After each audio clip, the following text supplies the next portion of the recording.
Hello everyone, welcome to my channel Gene Worlds, and today we are going to learn about the developmental biology. In this, we are going to learn the introduction of developmental biology. So let's start the lecture. So first of all, we have to clear what is the development. ठीक है, means हमें इसमें क्या करना है कि पहले तो हमें समझना है कि डेवलपमेंट क्या है. ठीक है, ये क्या चीज़ है डेवलपमेंट, और फिर उसके बाद में हम डेवलपमेंटल बायोलॉजी समझेंगे. ठीक है, so here development means what. Development is a progressive change in a living body. तो यहाँ पे क्या बताया है कि डेवलपमेंट क्या है. Development it is a progressive change in a living body. मतलब लिविंग बॉडी है. ठीक है, मतलब कोई भी एक ऑर्गेनिज्म है, जैसे कि मैमल्स वगैरह, जो भी एनिमल्स वगैरह है, तो उनके बॉडी में जो भी चेंज होता है, मतलब उसको हम प्रोग्रेसिव चेंज कहते हैं. प्रोग्रेसिव चेंज क्यों कहते हैं? अगर कुछ मतलब एक ऑर्गेनिज्म है, वो छोटा है, फिर उसके बाद मतलब कुछ दिनों बाद वो बड़ा हो जाता है, फिर उसके बाद वो और बड़ा हो जाता है, मतलब जैसे प्यूबरिटी पीरियड और अडल्टहुड, और फिर बाद में ओल्ड एज वगैरह, ये जो स्टेजेस है, ठीक है, ये सारे कैसे प्रोग्रेसिव है, और इसी प्रोग्रेसिव चेंज को हम क्या कहते हैं? डेवलपमेंट कहते हैं. ठीक है, so this is the development. Development means what? Development is the progressive change in a living body.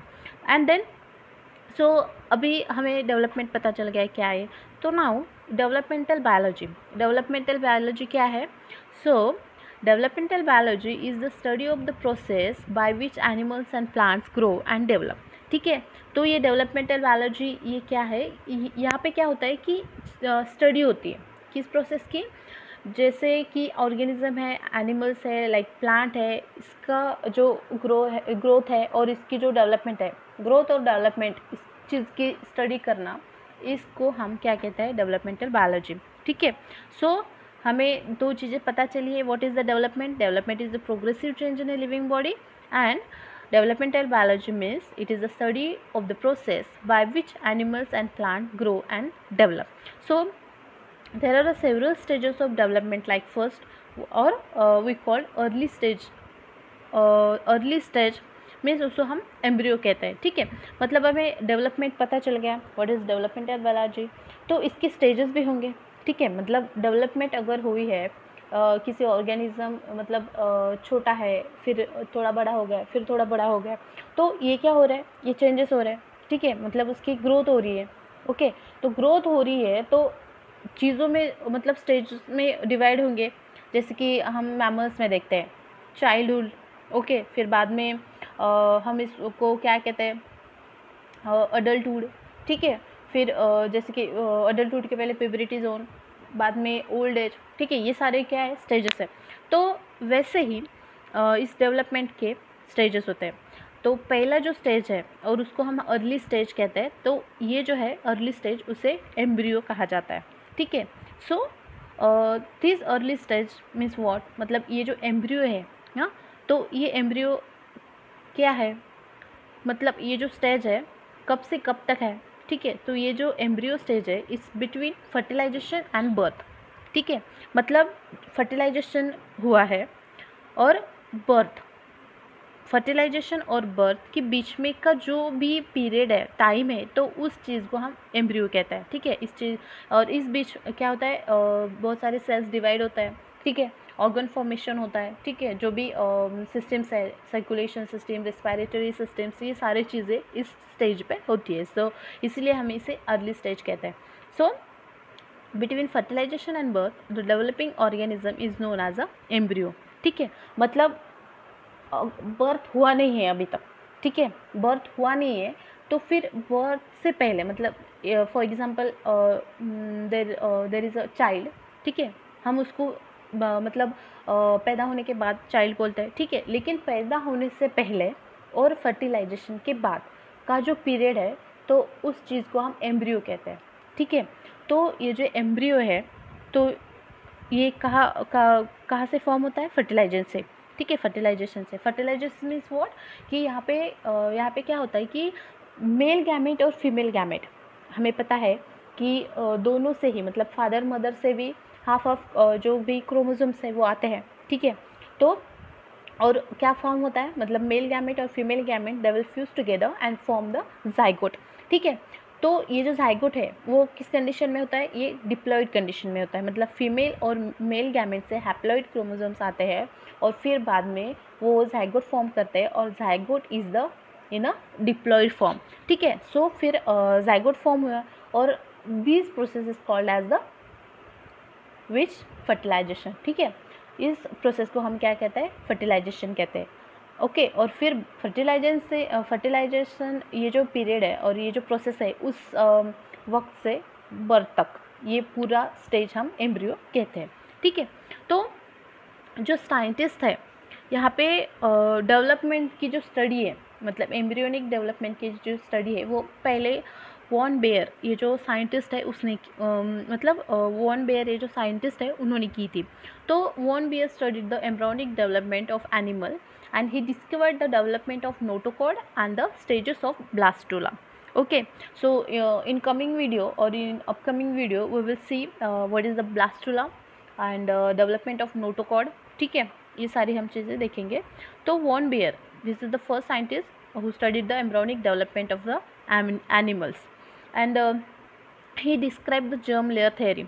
Okay, मतलब वॉन बियर जो है इन्होंने क्या किया था, जर्म लेयर थेरी, मतलब जर्म लेयर थेरी में जैसे कि एक्टोडर्म, मेसोडर्म, एंडोडर्म, ये जो 3 लेयर होते हैं, ठीक है, जर्म लेयर थेरी में, तो ये भी इन्होंने डिस्क्राइब किया था with the Hans Christian Pander and based on the work by Caspar Friedrich Wolff. मतलब ये जो तीनों है, ये तीनों ने जर्म लेयर थेरी डिस्क्राइब की थी। So after that in 1826, okay, Baer discovered the mammalian ovum, so that's called as the Bayer's law of embryology। मतलब इन्होंने जर्म लेयर थ्योरी दी, जो 3 साइंटिस्ट थे, ठीक है, वॉन बेयर के साथ मतलब 3 साइंटिस्ट थे, कैस्पर और हेंस, तो उन्होंने जर्म लेयर थ्योरी दी। बाद में 1826 में बेयर ने क्या किया था, मैमिलियन ओहम डिस्कवर्ड किया था। तो इसी मैमिलियन ओहम को, मतलब mammalian ohm means what, egg, उसे हम एग कहते हैं, ओहम को एग कहते हैं हम। और इस डिस्कवरी को इन्होंने क्या किया था, बेयर्स लॉ ऑफ एम्ब्रियोलॉजी हम ये से जानते हैं। ठीक है, सो यहाँ पे पिक्चर्स है, अब मतलब समझ ही जाओगे इस पिक्चर को देख के कि हमें क्या इसमें एक्सप्लेन करना है, कि क्या हमें समझना है इससे। तो हम क्या चीज़ देख रहे हैं, हम देख रहे हैं कि इंट्रोडक्शन ऑफ डेवलपमेंट। ओके, तो इन वीडियो में हम क्या देख रहे हैं, इंट्रोडक्शन ऑफ डेवलपमेंट। एंड यहाँ पे मतलब ये जो है, ठीक है, सपोज ये क्या है, जाइगोट है। ओके, जाइगोट है ये। तो इस जाइगोट की जो नेक्स्ट स्टेप है, मतलब ये फर्स्ट सेल है, देन हमें डेवलपमेंट देखना है। तो डेवलपमेंट कैसे होता है, मतलब ग्रोथ कैसी होती है। तो ये जो फर्स्ट सेल है, this is a single cell, ठीक है, this is the single cell, इस सिंगल सेल है ये। और फिर बाद में इस सेल के 2 सेल हो गए, ठीक है, ये जो सेल है वो फर्दर डिवाइड हो गया। ठीक है, डिवाइड होने के बाद अगर तीसरा जो स्टेप है उससे 2 से 4 सेल बन गए। ठीक है, 2 से 4 सेल बन गए। फिर बाद में ये पूरा जो सेल है इसका एक सेपरेट जो भी साइटोप्लाज्म है वो बन गया। फिर बाद में ऐसे करते करते क्या हो गया, ये सेल जो है सब डिवाइड हो गया। ठीक है, मतलब एक सिंगल सेल था, उस सिंगल सेल से क्या हो गया, ग्रोथ हो गई और वो डिवाइड होके मल्टीप्लाइज होके बहुत सारे सेल्स बन गए। ठीक है, इसी को हम क्या कहते हैं, डेवलपमेंट कहते हैं। मतलब डेवलपमेंट जो है वो कैसे होता है, सिंगल सेल रहता है और उसके बाद मतलब विद द टाइम पीरियड और मतलब टाइम के साथ जो है खुद में वो चेंजेस करते हैं। ठीक है, प्रोग्रेसिव चेंजेस हमने बोला था, उसकी ग्रोथ होती है, सेल डिवाइड होते हैं और फिर हमें एक्सटर्नल चेंजेस दिखने लगते हैं। ठीक है, this is the development. So here we will see the stages of development. Okay, मतलब प्रोग्रेसिव चेंज है और उस प्रोग्रेसिव चेंज के स्टेजेस रहेंगे। ठीक है, तो पहले जो है वो स्टेजेस में आता है ग्रोथ। ठीक है, growth, the first stage of development is the growth. So what is mean bye growth, growth is the increase in a size.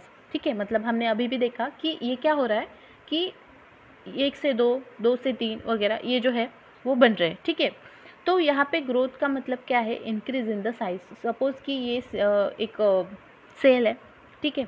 और इसका क्या हो गया, इसको अब डिवाइड करना है, ठीक है। एक सेल जो है उसको डिवाइड करना है, मतलब वो उसे मल्टीप्लाइज होना है, तो पहले तो उसकी साइज़ बढ़ जाएगी, ठीक है, साइज़ बढ़ जाएगी, फिर बाद में इसका क्या होगा, डिवीजन होगा, ठीक है। तो सिंगल सेल है, उसकी ग्रोथ हो जाएगी, ग्रोथ होने के बाद क्या होगा, मतलब उसकी जो साइज़ है वो इंक्रीज हो जाएंगे, फिर बाद में वो डिवाइड हो जाएगा। So growth occurs because division of cell like mitosis and meiosis, ठीक है। ये ग्रोथ क्यों ओकर होती है, मतलब ग्रोथ क्यों दिखती है हमें, because of the mitosis and meiosis. We know the concept mitosis and meiosis very well, okay. So mitosis और मियोसिस, माइटोसिस में क्या होता है, लाइक एग्जांपल है बैक्टीरिया, ठीक है। अगर हम इकोलाई लेंगे, ठीक है, ईस्टरशा कोलाई हम लेंगे, तो ईस्टरशा कोलाई ये क्या होता है, बाइनरी फिजन से खुद का रिप्रोडक्शन करता है माइटोसिस, मतलब, ठीक है। तो एक अगर इकोलाई है तो एक इकोलाई से 2 इकोलाई मिल जाएंगे, फिर 2 से 4 इकोलाई मिल जाएंगे, ऐसे ये खुद का रिप्रोडक्शन करता है, ठीक है। ये हमें, इसको हम बाइनरी फिजन भी कहते हैं, असेक्सुअल रिप्रोडक्शन भी इसे हम कहते हैं। और मियोसिस में क्या होता है कि there is a two stages of meiotic division और माइटोटिक डिवीजन, ठीक है, मियोसिस उसे हम कहते हैं। और इसमें मल्टी सेलुलर ऑर्गेनिज्म खुद का जो है वो सेल डिवीजन करते हैं और उससे खुद की ग्रोथ करता है, ठीक है। So this is the growth, okay. Then the second stage is the differentiation, ठीक है। ग्रोथ हो गई, ओके, मतलब जो सेल है उसकी साइज़ बढ़ गई, ठीक है। अब ये ग्रोथ किस चीज़ से होती है, माइटोसिस और मियोसिस से, सेल डिवीजन से। और नेक्स्ट स्टेज जो है वो डिफ्रेंशिएशन है। So what is mean by differentiation, so the generation of the cellular diversity is called as the differentiation, ठीक है। मतलब the generation of this cellular diversity, मतलब सेलुलर डाइवर्सिटी मीन्स म्हणजे क्या होता है कि फर्स्ट एक सिंगल सेल रहता है, मतलब जाइगोट जो है वो हम उसे क्या कहते हैं, सिंगल सेल कहते हैं, ठीक है। फिर एक सेल जो है, मतलब एक सेम सेल है, आइडेंटिकल सेल है, एक ही सेल है, तो उससे जो भी दूसरे सेल प्रोड्यूस होंगे, ठीक है, तो वो कैसे डिफरेंट होंगे, मतलब हमारे जो मतलब फिंगर है उस पर मतलब हमारे हैंड के जो टॉप पे है उस पर फिंगर ही आएंगे, हमारे हेड पे जो है वो आइज़ ही आएंगे, वो क्यों आएंगे, मतलब वैसे क्यों नहीं, हमारे बैक हेड, मतलब हमारे पीठ में हमारे आइज़ नहीं रहते, ठीक है, हमारे जो आँखें हैं वो हमारे पेट पे नहीं रहती, और हमारे जो नेल्स है वो हमारे आर्म्स पे नहीं रहते, ऐसे क्यों, क्योंकि ये जो है ये सब जो खेल है वो सब डिफ्रेंशिएशन का है, ठीक है। मतलब हर चीज़ उसके उसके जगह पे होनी चाहिए, मतलब हमारे जो फिंगर्स है वो हमारे टॉप ऑफ द हैंड रहने चाहिए, हमारे जो आइज़ है वो हमारे हेड पे ही रहने चाहिए, नोज़ जो है हमारे फेस पे ही रहने चाहिए। ये जो पूरा परफेक्शन है वो किस चीज़ से होता है, ये डिफ्रेंशिएशन से होता है। So the generation of cellular diversity is called as the differentiation. So here a single cell fertilize egg, हम उसे जाइगोट कहते हैं, give rise to hundreds of different cell types like muscle cells, epidermal cells, neurons, lens cells, then lymphocytes, blood cells, fat cells and so on. एक ही cell से means एक ही zygote से क्या होता है कि डिफरेंट सेल टाइप्स बनते हैं, ठीक है। अगर ऐसा नहीं बना होता तो हमारे जो भी ऑर्गन्स हैं वो डेवलप होते होंगे, नहीं, वो डेवलप नहीं होता है, क्योंकि अगर जाइगोट है वो जाइगोट से लाइक अमीबा, ठीक है, एक ही चीज़ होती, मतलब हमारे हाथ पैर आँखें सिर वगैरह नोज़ वगैरह ये नहीं होता अगर डिफ्रेंशिएशन की प्रोसेस नहीं होती तो, ठीक है। So this is the second stage of development which is a differentiation, okay। And then the third stage of the development is the morphogenesis, okay। So morphogenesis में क्या होता है, our fingers are always at the tips of our hands, अभी मैंने बताया कि differentiation में जो है वो क्या होता है कि अलग अलग डिफरेंट टाइप्स के सेल बनते हैं, ठीक है, और वो सेल्स बनकर फिर उसका जो फंक्शन है वो डिफरेंट रहता है। तो मॉर्फोजेनेसिस में क्या होता है कि सेल तो यहाँ पे डिफरेंट हो गए, मतलब डिफ्रेंशिएशन की स्टेज में तो सेल डिफरेंट हो गए, ठीक है। तो यहाँ पे क्या होता है, एक्चुअल वर्क होता है, ठीक है। मॉर्फोजेनेसिस में क्या होता है कि ये एक्चुअल यहाँ पे जैसे कि फिंगर है वो tips of the our hand आते हैं, देन मतलब ये तो पता चल गया कि हमारे फिंगर्स जो है वो हैंड के टिप्स पे रहते हैं, हैंड के टॉप पे रहते हैं, लेकिन वो वहाँ ही होने चाहिए, ठीक है। मतलब वो अगर हैंड के बीच में कहीं तो फिंगर्स बन गए, ठीक है, तो वो कैसे मतलब फंक्शनल नहीं रहेगा, उसका कुछ यूज ही नहीं रहेगा, अननेसेसरी थिंग रहेगी वो। तो morphogenesis is the process where our eyes are always in our heads, not in our toes or gut. So this is the creation of order form is called as the morphogenesis. मतलब हर एक चीज़ order से form होनी चाहिए और जिस जगह पे होनी चाहिए उसी जगह पे उसे बनना चाहिए। तो ये सारी जो चीज़ें हैं वो किस स्टेज पे होती है, मॉर्फोजेनेसिस के स्टेज पे होती है, ठीक है। So it involves coordinating cell, मतलब इस मॉर्फोजेनेसिस के स्टेज में कौन कौन सी चीज़ें कोऑर्डिनेट करती है, लाइक ग्रोथ, ठीक है, सेल ग्रोथ और cell migration and cell death, ठीक है।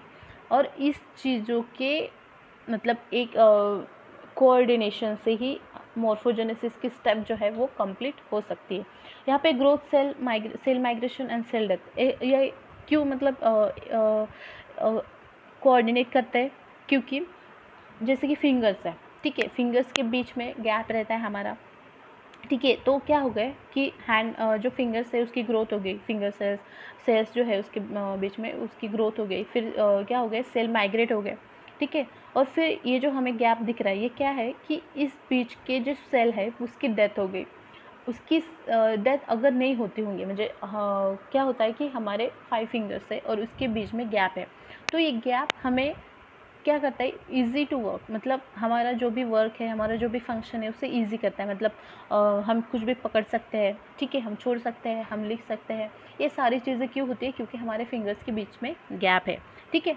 तो अगर ये बीच का गैप नहीं होता, मतलब यहाँ पे क्या होता होगा, सेल डेथ होती होगी, ठीक है। और अगर ये सेल डेथ हुई होती, मतलब नहीं हुई होती, तो क्या होता है कि हमारा जो फिंगर है वो अटैच रहता, ठीक है, बाउंड रहता। तो हमें ऐसे मतलब आज जो हम ऐसे इजीली वर्क कर सकते हैं हमारे हैंड के मदद से, वो नहीं कर पाते, ठीक है। तो सेल ग्रोथ है, सेल माइग्रेशन है एंड सेल डेथ है, तो ये सारी चीज़ें कोऑर्डिनेट करती है for the morphogenesis, for the proper morphogenesis. So here हमने डेवलपमेंट क्या है ये भी पढ़ा, और what is the developmental biology, then developmental biology की क्या स्टेजेस है, लाइक ग्रोथ है, डिफ्रेंशिएशन है, मॉर्फोजेनेसिस है, ये सारे स्टेज है। This is the introductory lecture of developmental biology. और आगे के लेक्चर में हम इन डिटेल डेवलपमेंटल बायोलॉजी के बारे में पढ़ेंगे। Okay, so thank you.